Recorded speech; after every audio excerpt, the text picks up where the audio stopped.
വള്ളംകളിയുടെ ആഘോഷം ക്യാൻവാസുകളിലേക്ക് ആവാഹിച്ച് കുരുന്നു കലാകാരന്മാർ. നെഹ്റു ട്രോഫി വള്ളം കളിക്ക് മുന്നോടിയായി നെഹ്റു ട്രോഫി പബ്ലിസിറ്റി കമ്മിറ്റി സംഘടിപ്പിച്ച നിറച്ചാർത്ത് മത്സരവേദിയിലാണ് വിദ്യാർത്ഥികൾ ആവേശത്തിന്റെ നിറം ചാലിച്ച് ക്യാൻവാസിൽ പ്രതിഭ വിരിയിച്ചത്. Alappuzha saint Joseph girls school മുറ്റത്തായിരുന്നു കുട്ടികളുടെ കലാവേദി. ഓഗസ്റ്റ് 30-ന് പുന്നമടക്കായലിൽ നടക്കുന്ന 71ാമത് നെഹ്റു ട്രോഫി വള്ളംകളിയുടെ ഭാഗമായാണ് നിറച്ചാർത്ത് മത്സരം സംഘടിപ്പിച്ചത്. മത്സരം പി ചിത്രരഞ്ജൻ MLA ചിത്രം വരച്ച് നിറം ചാർത്തി ഉദ്ഘാടനം ചെയ്തു.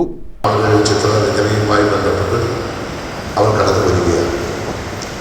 അവർ നാളെ ഏതെല്ലാം നിലയിലേക്ക് ഉയർന്നു ലോകം അറിയപ്പെടുന്ന ചിത്രകാരന്മാരായി മാറാൻ ഇടയുള്ളവരുമാണ്.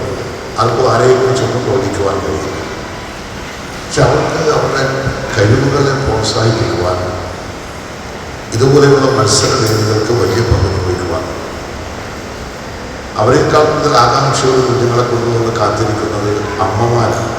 കുഞ്ഞിക്കൈകൾ നിറങ്ങൾ ചാലിച്ചപ്പോൾ ക്യാൻവാസുകളിൽ തെളിഞ്ഞത് മുഴുവൻ വള്ളംകളിയുടെ ആവേശമായിരുന്നു.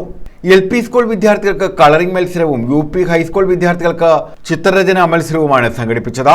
71ാമത് നെഹ്റു ട്രോഫി വള്ളംകളിയുടെ ഭാഗ്യചിഹ്നമായ കാത്തുവിന് LP സ്കൂൾ വിദ്യാർത്ഥികൾ നിറം നൽകി.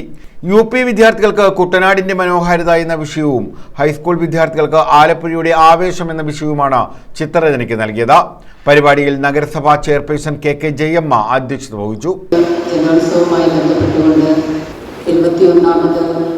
നെഹ്റു ട്രോഫി ബോട്ടേഴ്സാണ് ഇത്തവണ നടക്കുന്നത്. കഴിഞ്ഞ കാലങ്ങളിൽ നിന്ന് കഴിഞ്ഞ കാലം നമുക്കറിയാം. ADM ASHA C. എബ്രഹാം, ജില്ലാ information officer KS Sumesh, publicity committee അംഗങ്ങളായ അബ്ദുൽ സലാം ലബ്ബ, ജലാലംബന കുളങ്ങര, അഡ്വക്കേറ്റ് G. മനോജ് കുമാർ തുടങ്ങിയവർ പങ്കെടുത്തു. News bureau, Alappuzha.